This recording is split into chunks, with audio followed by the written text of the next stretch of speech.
Hello everyone, welcome to my channel. आज मैं discuss करूंगा राजस्थान टेक्निकल यूनिवर्सिटी का पेपर और ये BTech first semester main and back examination 2023 का है। और ये जो सब्जेक्ट है बेसिक मैकेनिकल इंजीनियरिंग, इसका पेपर आज मैं कंप्लीटली सॉल्व करने वाला हूँ। और स्टूडेंट्स, और ये बहुत ही इंपॉर्टेंट वीडियो है, आप इस वीडियो में लास्ट तक बने रहें। और अभी तक हमारे चैनल को आपने सब्सक्राइब नहीं किया है तो चैनल को सब्सक्राइब कर ले और बेल आइकन बटन को प्रेस कर ले ताकि आने वाले वीडियो की नोटिफिकेशन सबसे पहले आप तक पहुंच सके। आइए हम लोग स्टार्ट करते हैं पेपर। अब इस पेपर के अंदर 3 पार्ट के अंदर क्वेश्चन पूछे जाते हैं, पार्ट ए, पार्ट बी और पार्ट सी। 70 मार्क्स का पेपर होता है और ये 3 आवर्स के पेपर पूछे जाते हैं। 70 मार्क्स के अंदर इसमें 3 पार्ट में डिवाइड किया होता है। पार्ट ए के अंदर 10 क्वेश्चन पूछा जाता है और एक क्वेश्चन 2 मार्क्स का होता है। तो पार्ट ए के अंदर 20 मार्क्स हो गया। पार्ट बी के अंदर 7 क्वेश्चन पूछे जाते हैं और उसके अंदर हमें 5 क्वेश्चन करना होता है और एक क्वेश्चन 4 मार्क्स का होता है। तो ये कितने का हो गया? 20 मार्क्स का हो गया। पार्ट सी जो है, इसके अंदर 5 क्वेश्चन पूछे जाते हैं और 5 में से 3 क्वेश्चन करना होता है और एक क्वेश्चन 10 मार्क्स का होता है। तो 30 मार्क्स के अंदर आते हैं पार्ट सी में से। तो टोटल जो होता है 70 मार्क्स का पेपर होता है। आइए हम लोग स्टार्ट करते हैं पेपर। सबसे पहले हम लोग ये देखते हैं कि पार्ट ए के अंदर किस तरह के क्वेश्चन पूछे गए हैं। और जनरली ये पार्ट ए जो होता है वो शॉर्ट क्वेश्चन पूछा जाता है, पार्ट बी मीडियम होता है और पार्ट सी लॉन्ग क्वेश्चन होता है। तो आज मैं जो सॉल्व करूंगा पार्ट ए के अंदर 1 बाय 1 सारे क्वेश्चन को मैं सॉल्व करूंगा। तो आइए सबसे पहले हम लोग क्वेश्चन देखते हैं कि किस तरह से क्वेश्चन पूछा हुआ है। पार्ट ए के अंदर डिस्क्राइब लॉ ऑफ थर्मोडायनेमिक्स, ये फर्स्ट क्वेश्चन है। Second question, describe with figure different type of belt drive. Third question, define the coefficient of performance of refrigerator. Question 4, what is pattern in casting process? Question 5, what is industrial engineering and its scope? Question number 6, differentiate between water tube boiler and fire tube boiler. Question 7, write a short note on different type of power plant. Question A number 8, what is the IP and BP in internal combustion engine? Question 9, describe modern tool used in mechanical engineering. Question number 10, differentiate between impulse and reaction turbine. Students, मैंने question अभी देख लिया कि ये 10 question इस तरीके से पूछा हुआ है। अब हम इस क्वेश्चन को स्टेप बाय स्टेप सॉल्व करेंगे। तो आइए सबसे पहले हम लोग इस क्वेश्चन के अंदर देखते हैं कि क्वेश्चन नंबर फर्स्ट के अंदर पूछा गया है। क्वेश्चन नंबर फर्स्ट में पूछ रहा है डिस्क्राइब लॉ ऑफ थर्मोडायनेमिक्स। तो लॉ ऑफ थर्मोडायनेमिक्स जनरली इसमें हम लोग जो स्टडी करते हैं 3 लॉ है। Zeroth law of thermodynamics, first law of thermodynamics and second law of thermodynamics. ये हमें शॉर्ट क्वेश्चन के अंदर है तो हम लोग डेफिनेशन इसका लिखेंगे। Zeroth law of thermodynamics, zeroth law of thermodynamics क्या कहता है कि if 2 thermodynamic system A and B are in thermal equilibrium with a third system C, then the two systems A and B are also in thermal equilibrium with each other.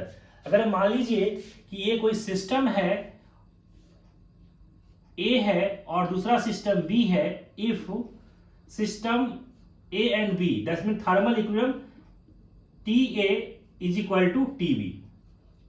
Thermal equilibrium with the system A is equal to thermal equilibrium of the system B. और कोई दूसरा system है ये B and C and thermal equilibrium of system B is equal to thermal equilibrium of system C, then A and C thermal equilibrium of the system A is equal to thermal equilibrium of the system C. अगर कोई system A और B thermal equilibrium में है और B और C thermal equilibrium में है, कोई दो सिस्टम, तो तीसरे भी क्या होगा? वो थर्मल इक्विलिब्रियम हो जाएगा। या आप माने इसको ऐसे लिखे कि अगर कोई सिस्टम ए है और ये सिस्टम बी है और ये सिस्टम सी है, अगर ए सिस्टम और बी सिस्टम दोनों क्या है? थर्मल इक्विलिब्रियम में है, T A is equal to T B, और ये system T A is equal to T C. अगर इसके साथ हम थर्ड के साथ कनेक्ट करेंगे तो ये भी क्या हो जाएगा? देन यहां से क्या हो जाएगा? T B thermal equilibrium of the system B is equal to thermal equilibrium of the system C. अगर किसी दो सिस्टम अगर थर्मल इक्विलिब्रियम में है और तीसरे के साथ कनेक्ट करते हैं तो वो भी सिस्टम क्या होगा? थर्मल इक्विलिब्रियम में होगा। थर्मल इक्विलिब्रियम कहने का मतलब ये है कि ये तीनों सिस्टम के अंदर जो टेम्परेचर होगा वो क्या होगा, इक्वल होगा। तो that is called zeroth law of thermodynamics. अब मैं बात करता हूं इसी के अंदर जो नेक्स्ट जो है वो है first law of thermodynamics. Next है first law of thermodynamics. First law of thermodynamics क्या कहता है कि when a system undergoes a thermodynamic cycle, then the net heat supplied to the system from the surrounding is equal to net work done by the system on its surrounding। कि अगर कोई system है और system के अंदर अगर Q amount of heat देते हैं तो टोटल का टोटल क्या होगा, वर्क में कन्वर्ट हो जाएगा। इसको मैं बात करूं कि ये टोटल का total D Q is equal to D W. इसको हम लोग इंटीग्रल ऑफ साइन के अंदर देखते हैं। ये कहता है कि कोई भी सिस्टम के अंदर हमें हीट देते हैं वो टोटल का टोटल किस में कन्वर्ट हो रहा है, वर्क के अंदर कन्वर्ट होता है। That is called first law of thermodynamics. अब हम बात करते हैं second law of thermodynamics. Next है second law of thermodynamics. Second law of thermodynamics के अंदर दो स्टेटमेंट आया था, एक केल्विन प्लैंक स्टेटमेंट, दूसरा है Clausius statement. Kelvin Planck statement क्या कहता है कि it is impossible for a heat engine working on a cyclic process to convert total heat supplied into mechanical work. कि ऐसा कोई सिस्टम नहीं है या डिवाइस नहीं है जो टोटल का टोटल वर्क में कन्वर्ट हो जाए। अगर हम जितना इनपुट देंगे वो टोटल का टोटल किस में कन्वर्ट हो जाए, वर्क में कन्वर्ट हो जाए। ऐसा कोई संभव नहीं है। कुछ ना कुछ मैकेनिकल लॉसेस, कुछ ना कुछ इफिशिएंसी लॉसेस होता ही होता है। तो हम लोग किसी मशीन का इफिशिएंसी हम लोग मानते हैं कि 100% होगा, कब, जब वो आइडियल कंडीशन में होगा। लेकिन कभी भी मशीन का इफिशिएंसी 100% नहीं होता है। आइडियल के केस में हम लोग मानते हैं कि किसी भी सिस्टम का इफिशिएंसी 100% है, but it is not possible. ये बताया था केल्विन प्लैंक स्टेटमेंट में। मतलब इफिशिएंसी जो होगा इज लेस देन 100%। कभी भी किसी भी सिस्टम का इफिशिएंसी 100% से कम होगा। That is called Kelvin Planck statement. दूसरा था क्लॉसियस स्टेटमेंट। क्लॉसियस स्टेटमेंट में इन्होंने ये बताया कि ऐसा कोई सिस्टम या ऐसा कोई डिवाइस, कभी भी हम हीट का जब ट्रांसफॉर्मेशन करते हैं, it is impossible to transfer the heat from low temperature body to the higher temperature body without any external work. अगर कोई ऐसा सिस्टम नहीं है कि जब हम लो टेम्परेचर बॉडी से हायर टेम्परेचर बॉडी की तरफ हीट का ट्रांसफॉर्मेशन कर सकते हैं, करेंगे, बट उसके लिए हमें कोई ना कोई एक्सटर्नल सोर्स लगाना पड़ेगा, तभी हम हीट का ट्रांसफॉर्मेशन लो टेम्परेचर बॉडी से हायर टेम्परेचर बॉडी की तरफ कर सकते हैं। तो ये बताया था कौन सा, क्लॉसियस स्टेटमेंट। तो हमने अभी फर्स्ट क्वेश्चन के अंदर क्या देखा, zeroth law of thermodynamics, first law of thermodynamics और सेकेंड लॉ ऑफ थर्मोडायनेमिक्स। तो इसका स्टेटमेंट हमें लिखना है। अब हम बात करते हैं सेकेंड क्वेश्चन ड्राइव। अब हम बात करते हैं belt drive. Belt drive, there are 3 types of belt drive. एक होता है लाइट ड्राइव,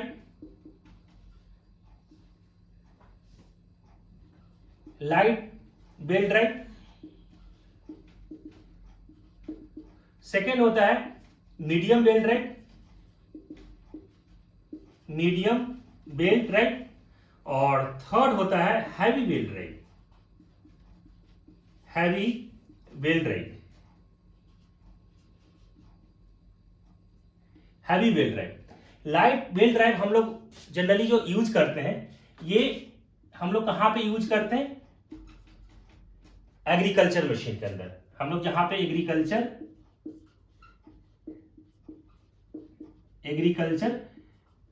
मशीन के अंदर हम लोग यूज करते हैं। जनरली होता क्या है कि बेल्ट का जो स्पीड होता है, स्पीड जो होता है बेल्ट का, वो अप टू 10 मीटर पर सेकेंड होता है। मीडियम बेल्ट ड्राइव की मैं बात करूं तो मीडियम बेल्ट ड्राइव का जनरली हम लोग जो यूज करते हैं वो कहां पे यूज करते हैं, मशीन शॉप में के अंदर या मशीन टूल्स के अंदर हम लोग यूज करते हैं। यहां लाइट बेल्ट ड्राइव में जहां पे लो पावर का रिक्वायरमेंट होता है, मीडियम में जहां पे मीडियम पावर का रिक्वायरमेंट होता है। और इसका जो स्पीड होता है बेल्ट का 10 मीटर पर सेकेंड टू 22 मीटर पर सेकेंड तक होता है। अब मैं बात करता हूं हैवी ड्राइव्स बेल्ट। जनरली इसका जो हम लोग यूज करते हैं वो कंप्रेशर हो गया, कंप्रेशर या जनरेटर, वहां पे हम लोग यूज करते हैं। और इसका जो स्पीड होता है बेल्ट का वो मोर देन 22 मीटर पर सेकेंड। तो हम बात करते हैं कि जो बेल्ट ड्राइव जो होते हैं, there are 3 types of belt drive, light belt drive, medium belt drive और हैवी बेल्ट ड्राइव। तो 3 टाइप्स के बेल्ट ड्राइव होता है। अब हम बात करते हैं नेक्स्ट जो क्वेश्चन है, क्वेश्चन नंबर थर्ड क्वेश्चन ये कर रहा है कि coefficient of performance of refrigerator, हमें क्या निकालना है, coefficient of COP of refrigerator. तो हम लोग जानते हैं कि रेफ्रिजरेटर का जो काम होता है वो ठंडा करना होता है, ये है ना, ठंडा करना होता है। तो हम लोग COP कैसे निकालते हैं, जैसे मान लीजिए कि ये क्या है, रेफ्रिजरेटर है और ये आपका लोअर टेम्परेचर है, लोअर टेम्परेचर या इसी को आप सिंक बोल सकते हैं, और ये टेम्परेचर क्या है, हायर टेम्परेचर, हीट सोर्स, इसको आप लिख लीजिए हीट सोर्स या हायर टेम्परेचर, आप इसको लिखिए हायर टेम्परेचर। इसका टेम्परेचर T1 मान लेते हैं और इसका टेम्परेचर T2 लेते हैं, Q2 और Q1 और वर्क इनपुट। अब हम लोग ने क्या कर दिया कि जो लोअर टेम्परेचर है, ये तो हमारा सिस्टम हो गया। अब हम यहां से लो टेम्परेचर से क्या कर रहे हैं, हीट को निकाल रहे हैं। लो टेम्परेचर से हम क्या कर रहे हैं, हीट को निकाल रहे हैं। ऐसा पॉसिबल होता नहीं, लेकिन इसके लिए मैंने कहा क्या लगा दिया, यहां पे रेफ्रिजरेटर लगा दिया। ठीक है, अब हमें निकालना है COP, कोफिशिएंट ऑफ परफॉर्मेंस। तो इसका फॉर्मूला होता है कि कोफिशिएंट ऑफ परफॉर्मेंस है ना, it is the ratio of heat extracted at low temperature to the work input, या इसी को हम लोग बोलते हैं रेफ्रिजरेटिंग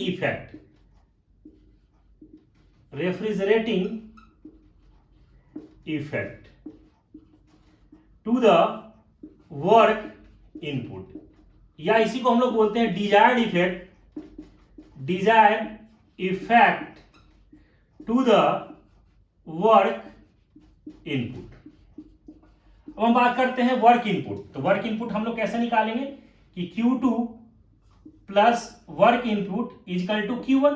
तो यहां से वर्क इनपुट क्या हो जाएगा, Q1 माइनस Q2, ये चीज हम इसको लिख सकते हैं। अब हम बात करते हैं डिजायर्ड इफेक्ट या रेफ्रिजरेटिंग इफेक्ट। तो यहां से कितना, ये कितना है, Q2 divided by work input. तो यहां से कितना हो जाएगा, Q1 माइनस Q2, ये निकल गया क्या, COP ऑफ रेफ्रिजरेटर, या इसको आप ऐसे भी लिख सकते हैं कि T2 divided by T1 minus T2।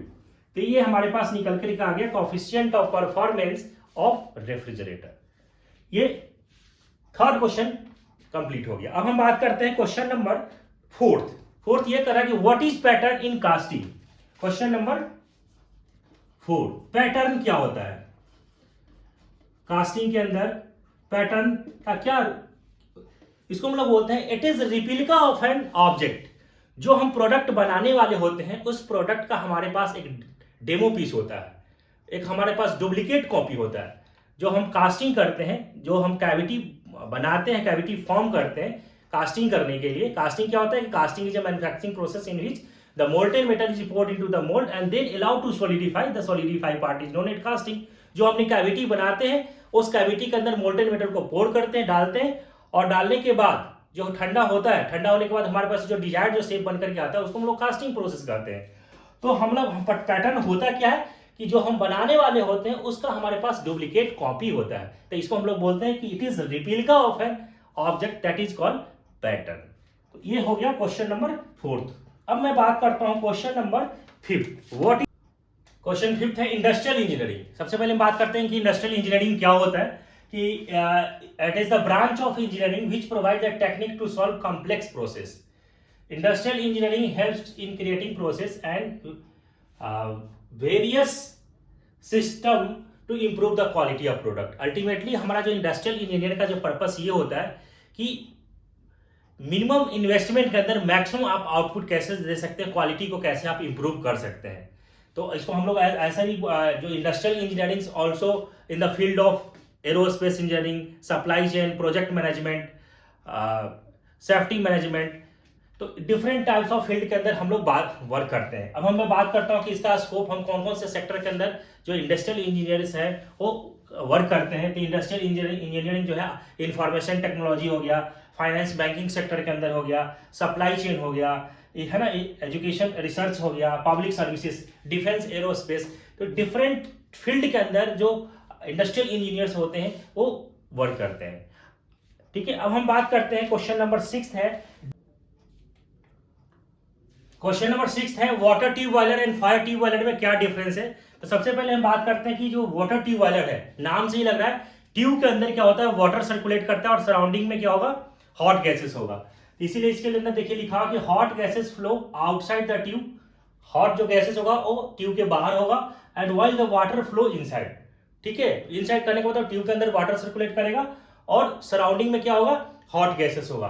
Fire tube boiler के अंदर क्या होगा कि ट्यूब के अंदर क्या होगा, हॉट गैसेस होगा और सराउंडिंग में क्या होगा, वाटर होगा। नाम से ही लग रहा है फायर ट्यूब बॉयलर, ट्यूब के अंदर क्या होगा, हॉट गैसेस, फायर होंगे। नेक्स्ट मैं बात करता हूं डिफरेंस का। It is use for large power plant. Generally हम लोग वाटर ट्यूब बॉयलर का जो यूज करते हैं लार्ज प्लांट में यूज करते हैं, और फायर ट्यूब बॉयलर का जो यूज करते हैं स्मॉल प्लांट के अंदर यूज करते हैं। नेक्स्ट जो डिफरेंस है operating cost, water tube boiler के अंदर ऑपरेटिंग कॉस्ट इसका ज्यादा होता है और फायर ट्यूब बॉयलर के अंदर ऑपरेटिंग कॉस्ट जो होता है वो लो होता है। नेक्स्ट जो डिफरेंस है, फ्लोर एरिया जो रिक्वायर्ड होता है वाटर ट्यूब बॉयलर के अंदर वो कम होता है, वाटर ट्यूब बॉयलर के अंदर जो फ्लोर एरिया होता है वो कम रिक्वायर्ड होता है, और जो फायर ट्यूब बॉयलर है इसके अंदर फ्लोर एरिया जो रिक्वायर्ड होता है वो ज्यादा होता है।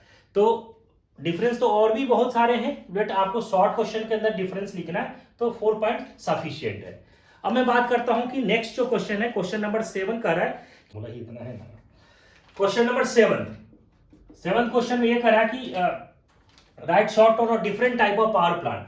अब मैं बात करता हूं पावर प्लांट का। पावर प्लांट तो different types of power plant है। यहां पे मैं बात करता हूं कि hydro electric power plant, hydro electric power plant. Second है थर्मल पावर प्लांट, थर्ड है nuclear power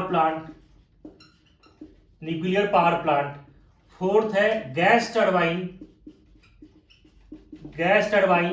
power plant, fifth है डीजल पावर प्लांट। तो मोस्टली जो है 5 पावर प्लांट है। ठीक है, hydro electric power plant that means हम लोग क्या करते हैं, हाइड्रो से इलेक्ट्रिसिटी प्रोड्यूस करते हैं। थर्मल पावर प्लांट के अंदर हम एज ए फ्यूल जो यूज करते हैं कोल यूज करते हैं, इसके हेल्प से हम लोग इलेक्ट्रिसिटी प्रोड्यूस करते हैं। न्यूक्लियर पावर प्लांट के अंदर हम लोग जो यूज करते हैं वो यहाँ पे हम लोग जो फ्यूल लेते हैं यूरेनियम 235 लेते हैं और उसके हेल्प से हम लोग इलेक्ट्रिसिटी प्रोड्यूस करते हैं। गैस टरबाइन पावर प्लांट के अंदर हम लोग नेचुरल गैस यूज करते हैं, और डीजल पावर प्लांट के अंदर हम लोग क्या करते हैं कि यहाँ पे एज ए फ्यूल हम लोग क्या लेते हैं, डीजल ऑयल लेते हैं। ठीक है, तो हम ये 5 प्लांट्स है पावर प्लांट के अंदर, तो इसके बारे में पॉइंट्स आपको लिखना है। नेक्स्ट बात करते हैं कि what is IP and BP in internal combustion engine. Question number 8 कह रहा है कि what is the difference, what is the IP and BP in internal combustion engine. IP को हम लोग बोलते हैं इंडिकेटेड पावर और बीपी को बोलते हैं ब्रेक पावर। इंडिकेटेड पावर क्या होता है कि indicated power is a power actual developed by the engine cylinder. जो इंजन सिलेंडर के अंदर पावर जो डेवलप होता है उसको हम लोग बोलते हैं इंडिकेटेड पावर। इसका जनरली हम लोग जो फॉर्मूला यूज करते हैं ये होता है पीएम, इसको हम लोग बोलते हैं mean effective pressure into 10⁵ into L into A into small N into capital N divided by 60। यहाँ पे एल आपका क्या है, लेंथ है, और ए आपका क्रॉस सेक्शनल एरिया है, और ये आपका नंबर ऑफ स्मॉल एन क्या है, आपका नंबर ऑफ स्टॉक है, और कैपिटल जो एन लिया हुआ है आपका स्पीड लिया हुआ है। तो ये फॉर्मूला हम लोग यूज करते हैं इंडिकेटिव पावर का। नेक्स्ट मैं बात करता हूँ brake power. Brake power is the power available at the crank shaft. जो क्रैंक शाफ्ट के अंदर पावर जो अवेलेबल होता है उसको हम लोग बोलते हैं ब्रेक पावर। जनरली हम इसको 2 पार्ट में डिवाइड करते हैं, होता है प्रोनी ब्रेक, दूसरा होता है रोप ब्रेक। फिर प्रोनी ब्रेक के लिए जो हम लोग निकालते हैं इसके लिए फॉर्मूला यूज करते हैं T इंटू 2πn/60। T हमारा क्या है, टॉर्क है, और एन हमारा यहाँ पे क्या है, स्पीड है, W लोड है, और एल जो है आपका लेंथ है, लेंथ ऑफ द आर्म है। ठीक है, रोप ब्रेक के लिए जो हम लोग यूज करते हैं इसके लिए जो फॉर्मूला यूज करते हैं ब्रेक पावर का, इसलिए होता है W - S into capital D plus small d into N divided by 60। W आपका लोड है, ये आपका स्प्रिंग लोड है, कैपिटल आपका डायमीटर है, जो कैपिटल D है। ठीक है, और ये जो आपका जो स्मॉल जो D लिया हुआ है इसके अंदर आपका डायमीटर ऑफ द रोप लिया हुआ है। तो ये हम जो फॉर्मूला जो यूज किया है ये इंडिकेटेड पावर और ब्रेक पावर का फॉर्मूला हम इसके अंदर यूज करते हैं। तो इसके अंदर दो फॉर्मूला हम लिखते हैं। अब हम बात करते हैं, क्वेश्चन नंबर 9 है, describe modern tool use in mechanical engineering. अब हम बात करते हैं कि मॉडर्न टूल्स हम लोग कौन कौन से यूज करते हैं। क्वेश्चन नंबर 9 ये कर रहा है कि modern tool use in mechanical engineering. मैं बात करता हूं टूल्स की बात करता हूं, tools used in mechanical engineering. Mechanical engineering, अब मैं बात करता हूं कि जनरली हम लोग जो टूल्स यूज करते हैं, जैसे अपन मेजरिंग टूल्स,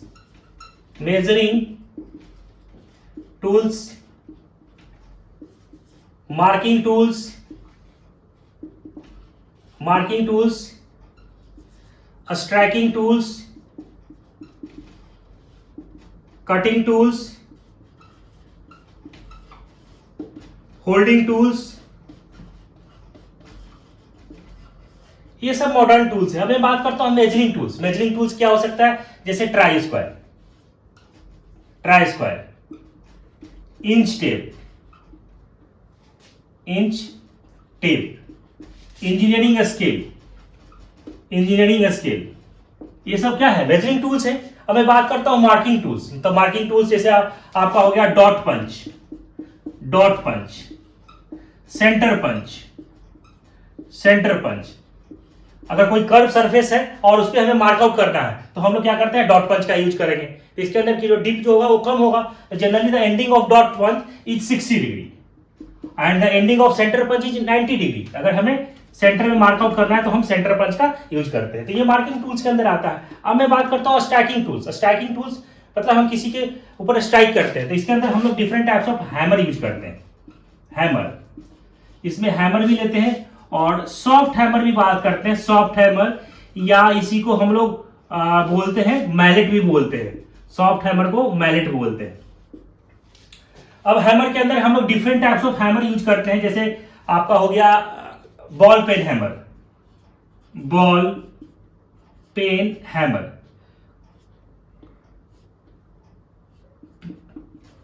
पिन हैमर, या इसी के अंदर हम लोग बोलते हैं claw hammer, straight peen hammer. तो डिफरेंट टाइप्स ऑफ हम लोग हैमर यूज करते हैं। तो ये सब किसके अंदर आएगा, ये स्ट्राइकिंग टूल्स के अंदर आएगा।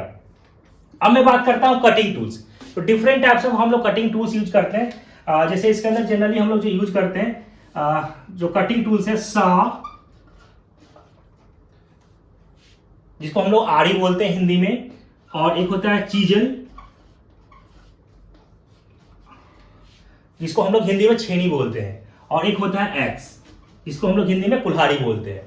तो सा के अंदर भी बहुत सारा सा हम लोग यूज में लेते हैं। डिफरेंट हम लोग देखे होंगे कि कारपेंट्री वाले जो होते हैं, या हमें मेटल को कट करना है, तो मेटल को कट करना है उसके लिए हम लोग हैक्सा यूज करते हैं, ठीक है। और अगर हमें वुडन पीस को कट करना है उसके लिए हम लोग डिफरेंट टाइप्स ऑफ सा यूज करते हैं। जैसे अब मैं बात करता हूं कि रिप्सा हो गया, टेनन सा हो गया, कंपास सा, कोपिंग सा, क्रॉस कट सा, डोबोटियल सा, डिफरेंट टाइप्स हम लोग यूज करते हैं। अब मैं बात करता हूं चीजल भी डिफरेंट टाइप्स ऑफ हम लोग चीजल यूज में लेते हैं। जैसे इसके अंदर हमें बात करूं तो firmer chisel, socket chisel, mortise chisel, gauge chisel, etc। Different types of हम लोग चीजल यूज करते हैं। अब मैं बात करूं एक्स, जो कुल्हाड़ी, इसके अंदर भी डिफरेंट टाइप्स ऑफ यूज करते हैं। एक्स हो गया, साइड एक्स एडेज हो गया। तो डिफरेंट टाइप्स ऑफ हम लोग etc हम लोग यूज करते हैं इसके अंदर कटिंग टूल्स के अंदर। अब मैं बात करता हूं होल्डिंग टूल्स। तो होल्डिंग जो जनरली जो होल्डिंग जो टूल्स की हम बात करते हैं, तो होल्डिंग जो टूल्स होता है, होल्डिंग टूल्स के अंदर जैसे आपका हो गया बेंच वाइस, ये भी क्या है, होल्डिंग टूल्स। हम लोग कारपेंटरी वाइस भी यूज करते हैं। इसी के अंदर हम लोग जब हम फिटिंग शॉप का जब एक्सपेरिमेंट करते हैं लैब के अंदर, जो इंजीनियरिंग स्टूडेंट्स हैं, तो वहां पे हम लोग उसका बेंच वाइस बोलते हैं। कारपेंट्री का जब हम प्रैक्टिकल करते हैं तो वहां पे कारपेंट्री वाइस बोलते हैं। तो जैसे हम और भी अगर मैं वाइस की बात करूं तो यहाँ पे डिफरेंट टाइप्स ऑफ वाइस आ जाएगा, pin vice, leg vice, pipe vice, तो डिफरेंट टाइप्स ऑफ हम लोग vice etc, different types of हम लोग वाइस यूज करते हैं होल्डिंग के अंदर। तो मैं बात करता हूं कि मॉडर्न टूल्स मैकेनिकल इंजीनियरिंग के अंदर कौन कौन सा यूज करते हैं, तो मेजरिंग टूल्स हो गया, मार्किंग टूल्स हो गया, स्ट्राइकिंग टूल्स हो गया, कटिंग टूल्स हो गया, होल्डिंग टूल्स हो गया। तो डिफरेंट टाइप्स ऑफ टूल्स हैं are use in mechanical engineering. Question number 10 की मैं बात कर रहा हूं, तो इसके अंदर क्वेश्चन कर रहा है कि difference between impulse and reaction turbine. अब मैं बात करता हूं कि इंपल्स के अंदर सबसे पहले आप लाइन इसको डिफरेंशिएट करेंगे, एक साइड आप लिखिए इंपल्स, दूसरे साइड लिखिए आप रिएक्शन टरबाइन। अब मैं बात करता हूँ फीचर्स, ब्लेड टाइप की बात करता हूँ तो इंपल्स टरबाइन के अंदर प्रोफाइल टाइप होता है और रिएक्शन टरबाइन के अंदर एरोफॉइल टाइप होता है। नेक्स्ट मैं बात करता हूँ कि ब्लेड पैसेज जो एरिया है फीचर्स के अंदर, तो ये इंपल्स टरबाइन के अंदर कांस्टेंट होता है और रिएक्शन टरबाइन के अंदर वेरी कन्वर्जिंग होता है।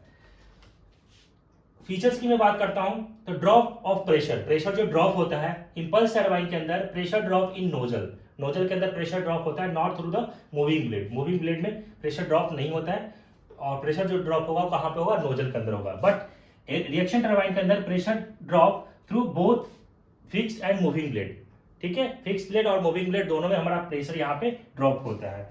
अब मैं बात करता हूँ इसका इफिशियंसी का, तो इंपल्स टरबाइन के अंदर इफिशियंसी जो होता है वो कम होता है और रिएक्शन टरबाइन का जो इफिशियंसी होता है, अगर मैं बात करता हूं कि इंपल्स टरबाइन के रेस्पेक्ट में इसका इफिशियंसी क्या होता है, ज्यादा होता है। तो ये 4 डिफरेंस है यहाँ पे कि इंपल्स और रिएक्शन टरबाइन के अंदर क्या होता है। तो ये क्वेश्चन नंबर 10 था। तो इसके अंदर टोटल 10 क्वेश्चन दिया हुआ था पार्ट ए के अंदर स्टूडेंट्स, और आई होप स्टूडेंट्स के सारे क्वेश्चन आपको समझ में आ गया हो। अगर समझ में आ गया तो आप हमारे चैनल को सब्सक्राइब करें और बेल आइकन बटन को प्रेस करें। Thank you. नेक्स्ट जो स्टूडेंट्स जो वीडियो है पार्ट बी और पार्ट सी जो है वो नेक्स्ट वीडियो में हम कवर करेंगे। Thank you.